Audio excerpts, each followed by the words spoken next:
Amaqembu athahlose ukuguqula ezombusazwe zaseNingizimu Afrika ngaphambi kokhetho lohulumeni bezindawo lango-2026 kanti lesi yisiqalo esisha soguquko.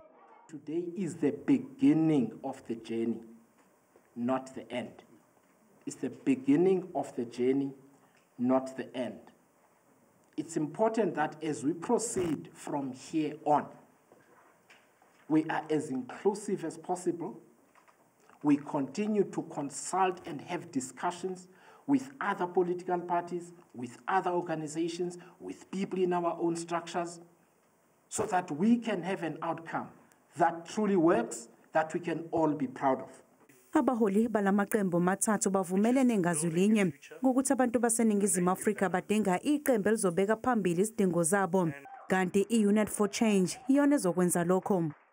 Those of us who are coming together as Unite for Change, we understand that local governments must act with urgency and must be prepared for the rapid urbanization.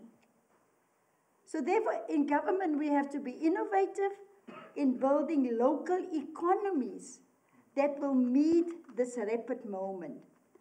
So in Unite for Change, we will grow the economies of the city.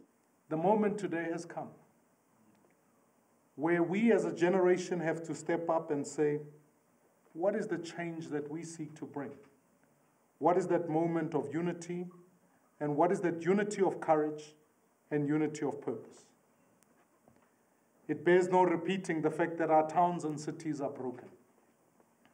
Ultimately, citizens are fast becoming frustrated with the political system that seems to leave them behind. Leli qembu lombusazwe lishi Unite for Change lizobhalisa ekhomishani yengameli ukhethi IEC.